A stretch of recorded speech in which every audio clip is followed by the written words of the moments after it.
할렐루야, 4월 5일 수요일입니다. 마태복음 26장 36절부터 50절까지 말씀을 읽고 은혜 나누도록 하겠습니다. 이에 예수께서 제자들과 함께 겟세마네라 하는 곳에 이르러 제자들에게 이르시되 내가 저기 가서 기도할 동안에 너희는 여기 앉아 있으라 하시고 베드로와 세베대의 두 아들을 데리고 가실새 고민하고 슬퍼하사 이에 말씀하시되 내 마음이 매우 고민하여 죽게 되었으니 너희는 여기 머물러 나와 함께 깨어 있으라 하시고 조금 나아가사 얼굴을 땅에 대시고 엎드려 기도하여 이르시되 내 아버지여 만일 할만하시거든 이 잔을 내게서 지나가게 하옵소서. 그러나 나의 원대로 마옵시고 아버지의 원대로 하옵소서 하시고 제자들에게 오사 그 자는 것을 보시고 베드로에게 말씀하시되 너희가 나와 함께 한 시간도 이렇게 깨어 있을 수 없더냐. 시험에 들지 않게 깨어 기도하라. 마음에는 원이로되 육신이 약하도다 하시고 다시 두 번째 나아가 기도하여 이르시되 내 아버지여 만일 내가 마시지 않고는 이 잔이 내게서 지나갈 수 없거든 아버지의 원대로 되기를 원하나이다 하시고 다시 오사 보신즉 그들이 자니 이는 그들의 눈이 피곤함 일러라. 또 그들을 두시고 나아가 세 번째 같은 말씀으로 기도하신 후 이에 제자들에게 오사 이르시되 이제는 자고 쉬라. 보라 때가 가까이 왔으니 인자가 죄인의 손에 팔리느니라. 일어나라 함께 가자. 보라 나를 파는 자가 가까이 왔느니라. 말씀하실 때에 12 중에 하나인 유다가 왔는데 대제사장들과 백성의 장로들에게서 파송된 큰 무리가 칼과 몽치를 가지고 그와 함께 하였더라. 예수를 파는 자가 그들에게 군호를 짜 이르되 내가 입맞추는 자가 그이니 그를 잡으라 한지라. 곧 예수께 나와 랍비여 안녕하시옵니까 하고 입을 맞추니 예수께서 이르시되 친구여 네가 무엇을 하려고 왔는지 행하라 하신대 이에 그들이 나와 예수께 손을 대어 잡는지라. 아멘. 오늘 말씀은 우리가 잘 아는 겟세마나 동산에서의 기도하는 장면입니다. 그리고 곧이어 예수님께서 잡히시는 장면까지 오늘 우리가 함께 읽었습니다. 바로 앞장면에 예수님께서는 제자들과 함께 마지막 만찬을 잡수시고 그리고 나오면서 너희들이 나를 다 버릴 것이다. 그 얘기를 했을 때 베드로가 다른 놈은 몰라도 저는 버리지 않을 겁니다. 그렇게 얘기를 했고 주님께서 네가 오늘 밤 불과 몇 시간 지나지 않아서 나를 3번 모른다고 부인할 것이다. 베드로가 더 펄쩍 뛰었죠. 아니요, 절대로 제가 죽을지언정 절대로 주님을 부인하지 않겠습니다. 다른 제자들도 마찬가지로 주님 저도 절대 주님을 버리지 않습니다. 부인하지 않습니다. 그들의 마음은 진심이었겠지만 그 순간에는 그러나 그들은 그 주님을 부인하지 않는 것이 그저 자신이 가지고 있는 예수님에 대한 지식, 그동안 많은 말씀을 들었고 예수님께서 펼치신 기적을 많이 경험했죠. 그런 것들을 바탕으로 한 지식으로 할 수 있는 일이 아니라는 것을, 예수님을 좋아하고 사랑하고 존경하는 마음, 그런 감정으로 할 수 있는 것이 아니라는 것을 전혀 모르고 있었습니다. 예수님을 부인하고 부인하지 않는 것은 우리들의 지정의로 되는 게 아닌 것 같아요. 우리들의 지식으로, 우리들의 감정으로, 우리들의 의지로 잘 안 되는 것 같습니다. 그것을 뛰어넘는 무언가가 있어야 되는 것이죠. 공부해야 되는 거 압니다. 공부하면 칭찬해 주시고 안 하면 야단 맞는 거 알아요. 자기도 공부하고 싶어요. 근데 너무 졸려요. 공부가 잘 안 돼. 집중이 안 돼요. 자신의 지정의로 해결되지 않는 문제들이 상당히 많이 있습니다. 그것을 뛰어넘는 뭔가가 있습니다. 그것을 뛰어넘는 그 무엇인가를 요즘 뭐 여러 가지로 과학적인 방법으로 또 설명하려고 하는데 결국은 영적인 것으로 해결해야 돼요.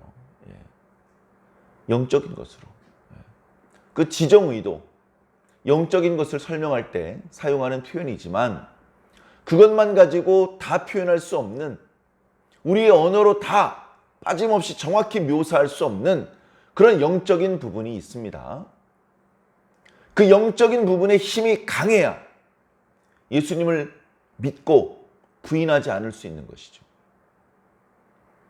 자, 그런데 그때까지만 해도 제자들은 거기까지는 몰랐던 것 같습니다. 예수님께서는 제자들을 데리시고 감람산으로 들어가셨는데 평소처럼 베다니 시몬의 집으로 가신 것이 아니라 겟세마네라고 하는 곳으로 방향을 이렇게 잡으셨습니다. 그 주변에 감람나무가 많았잖아요. 감람나무가 많아. 그러니까 감람산이라고 불렀을 정도입니다. 그러면 그 감람나무 열매를 따서 거기서 기름을 짤 거 아닙니까? 올리브 열매를 따가지고 올리브 기름을 짜지 않겠습니까? 이 겟세마네라는 곳은 기름 짜는 곳이에요. 기름 짜는 곳. 거기서 예수님께서는 눈물을 흘리시고 땀을 흘리시고 피를 흘리시면서까지 기도하신 겁니다. 예수님께서 그냥 베다니 집에 갈 수 없습니다. 여기서 기도하다 붙잡히셔야 돼요. 예수님께서는 붙잡히시고 고초당하시고 죽기 위해서 오셨습니다. 그걸 제자들은 모르니까 졸린데 빨리 가서 잡시다. 무슨 기도는 내일 새벽에 하고 기도 주님 혼자 하세요. 왜 저희들까지 이렇게 잠을 못 자게 하시는 겁니까? 이렇게 말은 안 했지만 피곤한 제자들, 내일도 있고 모레도 있고 계속 이어질 것 같은 제자들에게는 굳이 오늘 해야 되나? 그런 생각이, 인간적인 생각이 스쳐 지나갔을지도 모르겠습니다. 그러나 예수님께는 내일이 없었습니다.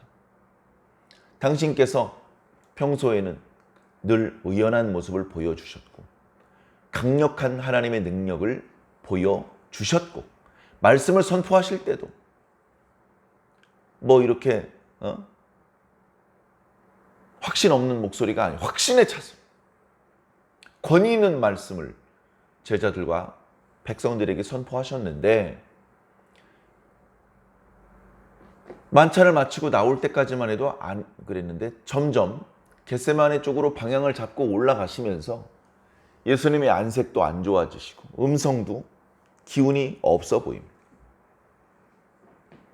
예수님께서 겟세마네 쪽으로 방향을 잡으시는데 주님 왜 이쪽으로 가십니까? 그렇게 따져 묻는 사람은 다행히 없었던 것 같습니다. 그러나 예수님께서 앞장서 가시면서 근심스러워서 발에 힘이 빠지고 그러다가 제자들을 향해서 돌아서셨습니다. 얘들아, 내가 사실은 저기 가서 기도하려고 이쪽으로 왔다. 그렇게 오래 걸리지 않을 테니까 내가 기도하는 동안 너희들 여기서 좀 앉아서 쉬고 있어라. 무슨 말씀이에요, 주님? 저희도 같이 기도하겠습니다. 이렇게 말한 제자도 이제 없었습니다. 다 피곤해서 그런지 고분고분하게 뭐 걸으면서 졸면서 걸어왔는지 야, 잠깐 앉아서 쉬자. 그래. 아우, 다리 아파. 뭐 이제 이러고 쉬고 있는 거죠. 근데 예수님께서 그 중에 베드로와 세베대의 아들들 야고보와 요한이죠. 얘들아, 너희는 조금만 더 나랑 같이 가지 않을래? 베드로와 야고보와 요한도 피곤했겠지만 다른 제자들보다 항상 예수님 가까이 앉아서 예수님의 안색을 살피고 그래도 예수님을 사랑하는 마음이 더 특심했던 베드로와 요한과 야고보는 투정 부리지 않고 예수님 뒤를 따랐습니다. 예썰! 뭐 이렇게 신나게 따른 건 아닌 것 같아요. 그래 갔는데 예수님께서 다른 제자에게 보여주지 않으셨던 정말 근심으로 이렇게 고통스러워하는 그런 표정을 보여주십니다. 얘들아, 나 사실 너무너무나 근심돼서 죽을 지경이야. 아무래도 이거 하나님께 기도해야 될 것 같아. 미안한데 너희들은 좀 자지 말고 여기쯤에서 내가 저쪽에서 기도할 동안에 여기서 너희들도 기도해 줬으면 좋겠다. 나를 위해서 기도를 해줬으면 좋겠다. 그렇게 말씀하시고 조금 더 저쪽으로 몇십 미터 더 걸어가셔서 거기서 이제 기도하십니다. 기도하기 위해서 거기 뭐 이렇게 아늑한 집이 있었을까요? 방석 깔아놨을까요? 아유, 돌바닥이네. 그러면 어디 넓적한 돌멩이 같은 거 의자 삼아 앉아서 기도할까? 예수님께서 기도하시는 장면, 돌바닥에서 무릎 꿇고 기도하시는 겁니다. 돌바닥에서 채찍에 맞기도 전에, 가시면류관을 쓰기도 전에 팔꿈치며 무릎에서 어쩌면 생채기가 나서 피가 나고 있었는지도 모릅니다. 거기서 하나님께 기도합니다. 하나님, 이 잔이 제게서 혹시 그냥 지나가면 안 되겠습니까? 이 잔은 무슨 잔이죠? 조금 전에 6월절 만찬에서 마셨던 잔입니까? 여기서 이 잔은 정말로 그릇 모양으로 되어 있어서 그 안에 마실 만한 것이 담겨져 있는 그런 잔을 말하는 것이 아닙니다. 구약 성경에 많이 상징적으로 표현되어 있던 바로 그 잔. 이 잔은 고통의 잔입니다. 고통의 잔, 죽음의 잔입니다. 뿐만 아니라 이 고통과 죽음은 하나님의 진노로부터 시작된 거예요. 죄인을 향한 하나님의 진노. 그 진노를 잔에 담았습니다. 그 잔을 죄를 저지른 사람이 마셔야 됩니다. 그러면 그는 끔찍한 고통 중에 비참하게 죽어야 합니다. 오늘 우리들이 다 그 잔을 마시고 죽는 거예요. 무슨 독이 들어있는 성분을 마셨다는 뜻이 아니고 죄인을 향하신 하나님의 진노가 있다는 겁니다. 그리고 그 진노는 우리가 무시할 수 없는 죽음이라는 대가를 치러야 되는 그런 진노라는 것입니다. 사실은 예수님은 그 잔을 마시지 않아도 됩니다. 왜냐하면 그 진노의 잔은 죄인들만 마시는 거예요. 죄가 있으니까 죄값으로 그 잔을 마셔야 되는 것입니다. 그렇기 때문에 예수님은 안 마시셔도 됩니다. 예수님께는 죄가 없습니다. 태어날 때부터 부모의 죄가 유전되어서 그 죄를 떠안고 태어난 것이 아닙니다. 살아가시면서 저지른 죄가 없으십니다. 예수님은 죄가 없으셔요. 그렇기 때문에 그 잔을 마시면 안 됩니다, 오히려.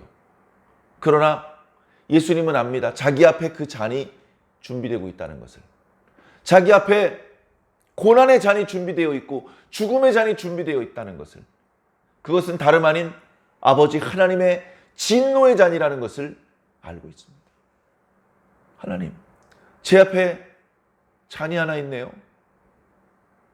너무나 두렵습니다. 너무나 외롭습니다. 너무나 고통스럽습니다. 이거 그냥 지나가게 해주시면 안 됩니까? 저 말고 다른 사람이 먹으면 안 됩니까? 원래 이 잔 마셔야 되는 저 죄인들이 먹게 하시면 안 됩니까? 그렇게 인간이셨기 때문에 그렇게 기도하셨는데 그 기도의 끝에는 그러나 하나님, 저의 원대로 하지 마시고 아버지의 뜻대로 하시옵소서. 그렇게 마무리하셨어요. 우리가 바로 이 주님의 기도를 본받아야 합니다. 기도를 한 차례 마치시고 제자들에게 돌아왔습니다. 기도하느라 힘들지? 조금만 더 기도해줘라. 이런 내용으로 기도해주면 좋겠구나. 뭐 이제 그런 말씀을 하시려고 오셨나 본데 그게 아니에요. 제자들이 애초에 기도하다 좋은 게 아니고 예수님께서 기도하러 가시자마자 자리 잡고 누워서 자는 것 같아요. 예수님께서 툭툭 쳐서 깨웁니다. 그들이 벌떡 일어나요. 너무나 주님께 부끄럽고 죄송한 표정으로 아이고 주님 안 자려고 그랬는데 아이고 죄송합니다. 깜빡 잠이 들었네요. 그런 미안해하는 제자들에게 책망을 하셔요. 막 소리치시면서 멱살 잡고 꿀밤을 주면서 그렇게는 아니겠지만 예수님께서 책망을 주십니다. 야, 너희들 이렇게 나와 함께 한 시간도 깨어있지를 못하는 것이냐? 시험에 들지 않게 깨어있으라. 깨어 기도하라. 시험에 드는 거하고요, 기도하는 거하고는 이게 연결되어 있는 겁니다. 연결되어 있는 거예요. 기도하지 않으면 시험에 드는 겁니다. 기도하지 않으면 예수님 부인하는 겁니다. 기도하지 않으면 예수님 버리고 도망가는 겁니다. 기도하지 않으면 지금 이 밤에 이 겟세마네 동산에서 이 감람산, 이 예루살렘, 이 지구에서 누가 예수님과 함께 깨어서 기도하고 있습니까?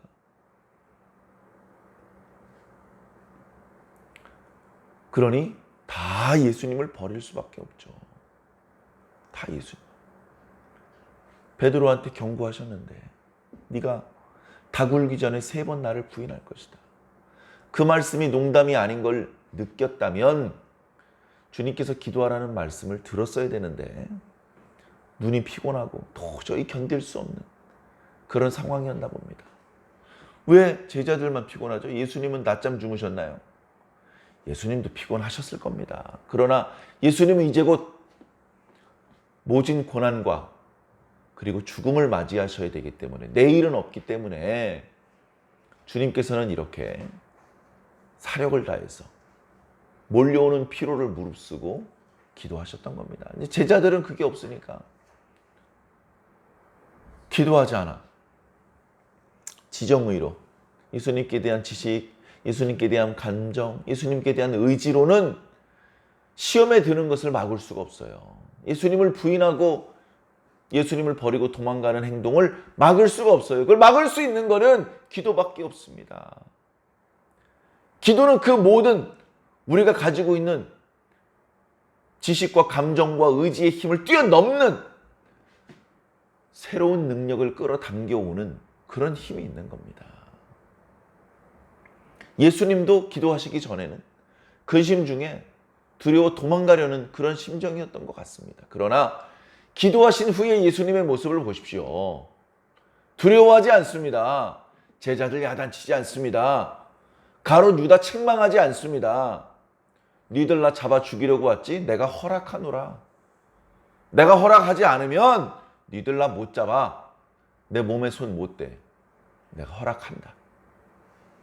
그렇게 태어나실 수 있게 되신 것이죠. 지정의로 극복할 수 없는 또 다른 힘이 예수님께 있었던 것입니다. 그 제자들이 자고 있는데 책망하시고 제자들이 기도하겠습니다. 예수님께서 다시 아까 기도했던 곳으로 조금 더 나가서 거기 또 기도하십니다. 아버지, 도저히 이 잔이 저에게서 지나갈 수 없는 것이라면 그러면 아버지 뜻대로 되기를 원합니다. 생각해 보세요. 죽음의 잔, 진노의 잔이 예수님 앞에 왔습니다. 예수님께서 이것을 거절하시면 그 잔이 오늘 저와 여러분에게 와요. 우리 죽어야 됩니다. 구원 없어요. 그래서 예수님께서 그 잔을 잡으신 겁니다. 그 잔이 우리 앞에서 지나가고 예수님 앞에 머무르는 겁니다.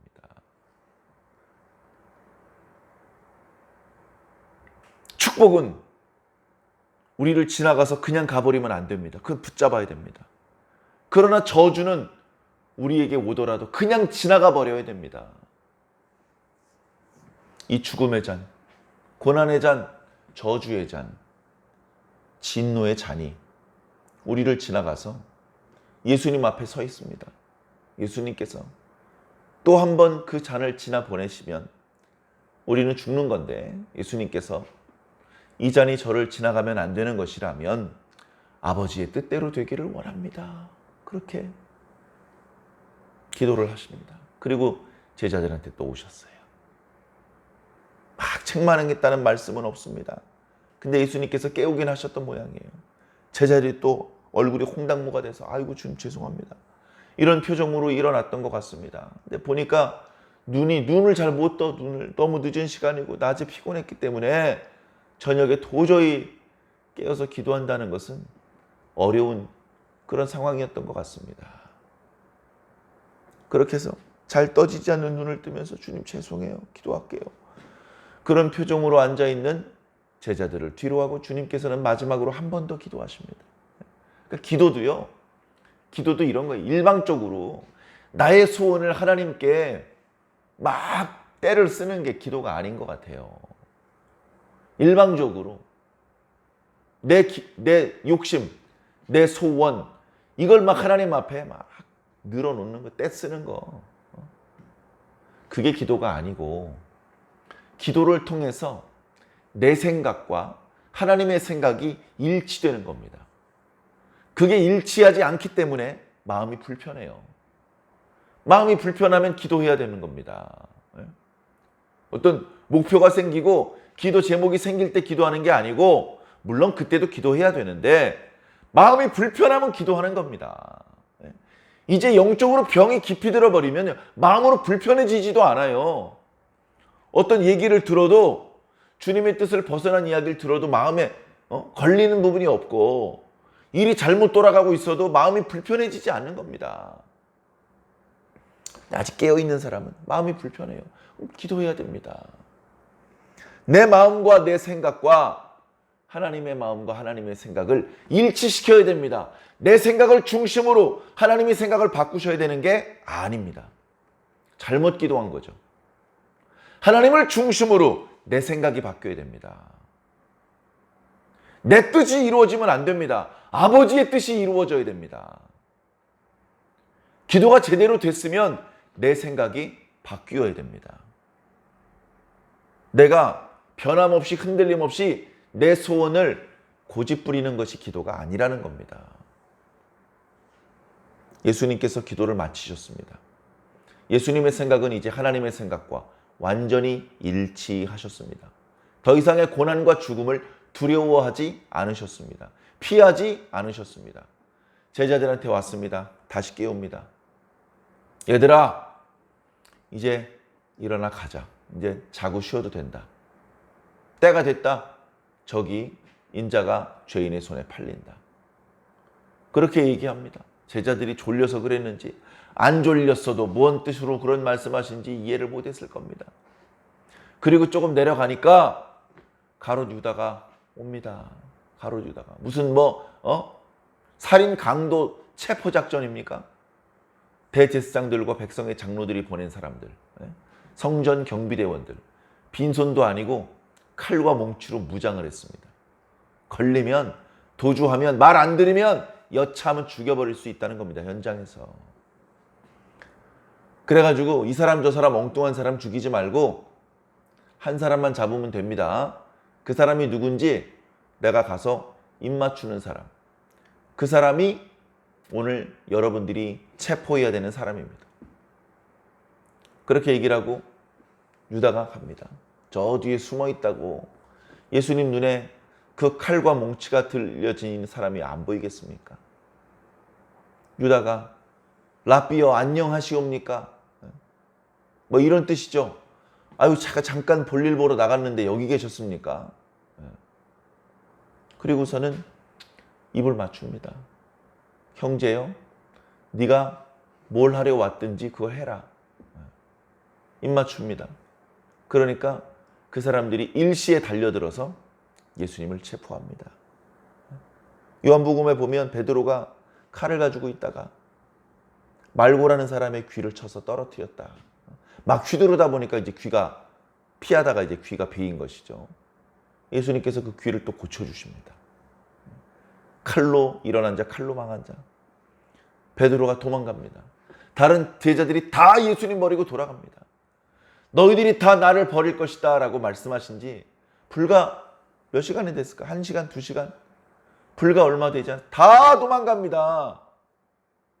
많은 사람들이 칼과 몽치를 들고 예수님을 에워싸고 예수님을 결박하고 끌어가는 동안에 다 도망가 버렸습니다.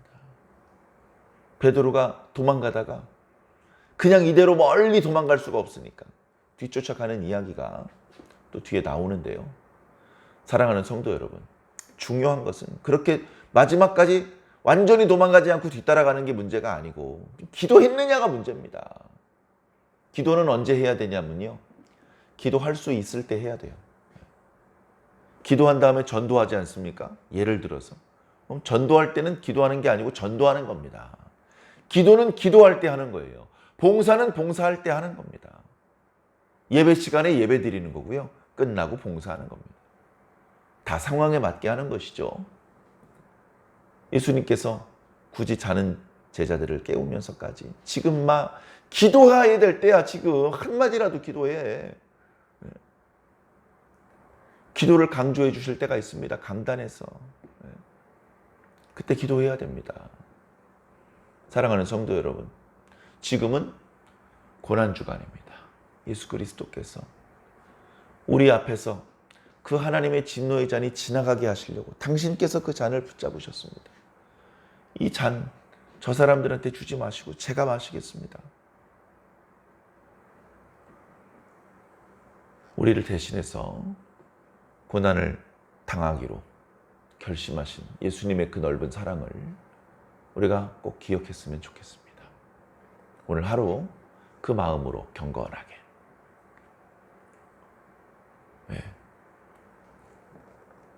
그런 하루를 보내주시기를 주님 이름으로 간절히 부탁을 드립니다. 아멘.